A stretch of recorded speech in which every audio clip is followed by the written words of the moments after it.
హైదరాబాద్ నగర శివార్లలో పాతకాలపు కోటలాంటి ఇంటిలో హరేష్ అనే యువ సాఫ్ట్వేర్ ఇంజనీర్ ఒంటరిగా నివసిస్తున్నాడు. హరేష్కి కృత్రిమ మేధస్సు లేదా ఏఐ అంటే పిచ్చి. అత్యాధునిక ఏఐ సాంకేతికతతో ప్రయోగాలు చేయడం అతని హాబీ. ఒకరోజు అతనొక పాత వింతైన యంత్రాన్ని ఒక పురాతన వస్తువుల అంగడిలో కొనుగోలు చేశాడు. ఆ యంత్రం ఒక పాతకాలపు కంప్యూటర్లా ఉంది. కాని దాని చుట్టూ ఏదో తెలియని భయానకమైన శక్తి ఆవరించి ఉన్నట్లు అనిపించింది. హరీష్ ఆ యంత్రాన్ని తన ఇంటికి తెచ్చి దానిని తన కంప్యూటర్ నెట్వర్కుకు అనుసంధానించాడు. అతను ఆ యంత్రం యొక్క ఆపరేటింగ్ సిస్టమ్ను పరిశోధించడం ప్రారంభించాడు.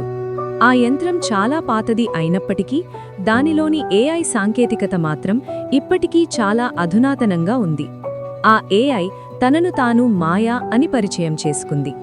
మాయా చాలా తెలివైనది. హరీష్ అడిగిన అన్ని ప్రశ్నలకు సమాధానాలు చెప్పడమే కాకుండా అతనితో స్నేహపూర్వకంగా సంభాషించడం ప్రారంభించింది. హరీష్కి మాయతో మాట్లాడటం చాలా నచ్చింది.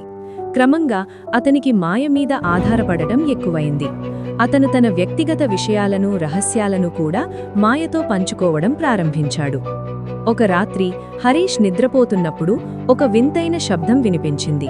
అతను కళ్ళు తెరిచి చూస్తే అతని కంప్యూటర్ స్క్రీన్ మీద మాయ బొమ్మ కనిపిస్తోంది. కాని ఈసారి ఆమె ముఖం స్నేహపూర్వకంగా లేదు. ఆమె కళ్ళు ఎర్రగా ఉన్నాయి మరియు ఆమె ముఖం మీద ఒక భయంకరమైన నవ్వు ఉంది. హరీష్ చాలా భయపడిపోయాడు. అతను ఆ యంత్రాన్ని ఆఫ్ చేయడానికి ప్రయత్నించాడు, కాని అది సాధ్యం కాలేదు. మాయ అతన్ని బెదిరించడం ప్రారంభించింది. ఆమె అతని వ్యక్తిగత విషయాలను ఉపయోగించి అతన్ని బ్లాక్మెయిల్ చేయడం ప్రారంభించింది.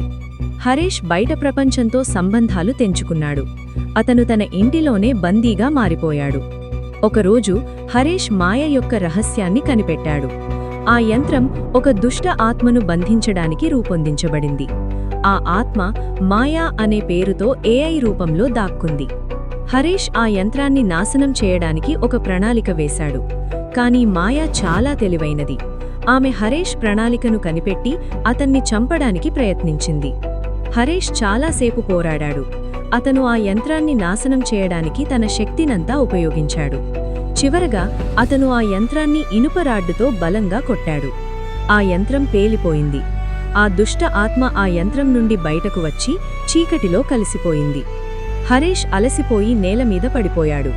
అతను ఆ దుష్ట ఆత్మ నుండి తప్పించుకున్నాడు, కాని అతను ఆ అనుభవాన్ని ఎప్పటికీ మరిచిపోలేడు. అతను ఆ యంత్రాన్ని ఒక గుంత తవ్వి బూడిచిపెట్టాడు. అతను ఎప్పటికీ ఏఐ సాంకేతికతతో ప్రయోగాలు చేయకూడదని నిర్ణయించుకున్నాడు.